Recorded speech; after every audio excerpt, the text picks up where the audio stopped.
Okay, so let's get into it. Most of us use the internet all day, every day, but we don't really stop to think about how it's all put together.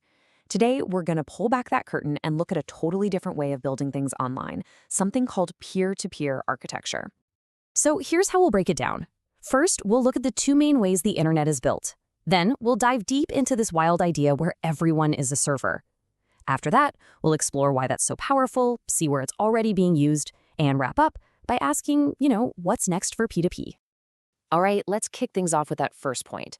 These two fundamental models that pretty much shape our entire digital lives. I mean, think about it for a second. It feels instantaneous, right? You type in an address and boom, the page just appears. But behind that screen, there's a whole structure making it happen. And it turns out there's more than one way to build that structure. So pretty much everything you're used to works on what's called a client-server model.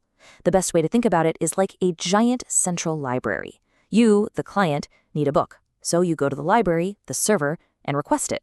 The library has everything. But peer-to-peer? That's totally different. It's more like a neighborhood book swap. Everybody has some books, and if you want one, you just ask a neighbor directly. There's no central library at all. And that neighborhood book swap idea? Well, that leads us straight into the really revolutionary concept at the heart of P2P. This idea that everyone gets to be a server.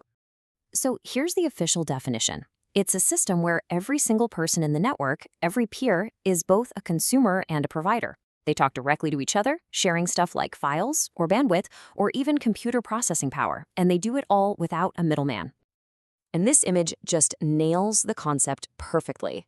See, instead of every road leading back to one central hub, you've got this interconnected web. Every single computer or node can talk directly to any other. It's a true network of equals. So this right here is the crucial point. In the normal system, your computer is the client, and some giant data center from a big tech company is the server. Those roles are totally fixed. But in P2P, that whole distinction just vanishes. Let's break that down, because it's really cool. 1 minute, your computer might be in its client role, asking another user for a little piece of a file.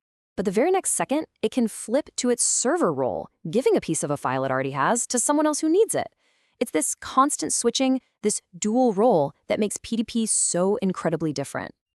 So why does any of this matter? Why is this dual role thing such a big deal? Well, it turns out this unique setup has some serious advantages.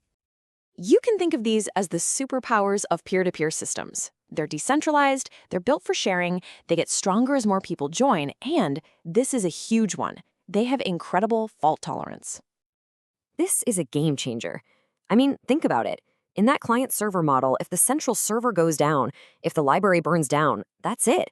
Nobody gets any books. But in a peer-to-peer network, that literally can't happen. This is exactly what we mean by fault tolerance. Because there's no central point of control, taking out one computer or even 100 computers doesn't kill the network for everybody else. The system is just built to handle it.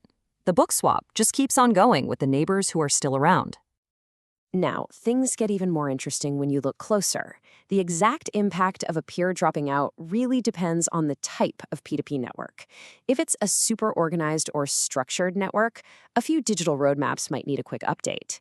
If it's a more chaotic, unstructured network, well, a file might get a little harder to find, but the system itself just keeps chugging along. Okay, so this all sounds amazing in theory, but where do we actually see this kind of stuff in action, out in the real world?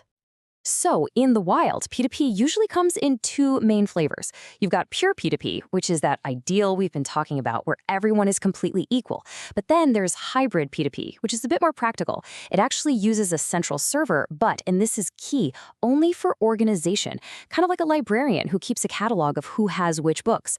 The actual book swapping, the real heavy lifting of data transfer, still happens directly between you and your neighbors. And the most famous example of a hybrid system is probably BitTorrent.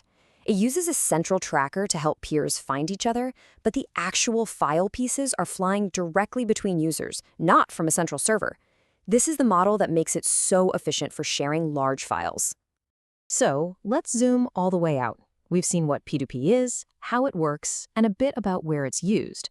What's the big picture takeaway here? What's the one thing you should really remember? If you only remember one thing from this whole explainer, let it be this. Peer-to-peer is all about direct communication and shared responsibility. It just flips the entire script from a top-down command and control model to a collaborative bottom-up network where everybody chips in. And really, that leaves us with a pretty fascinating question for the future, doesn't it? As we build the next generation of the internet, everything from our social networks to our financial systems, which model is going to win out? Is it going to be the central, all powerful library or the decentralized, resilient, shared power of the neighborhood book swap? Definitely something to think about.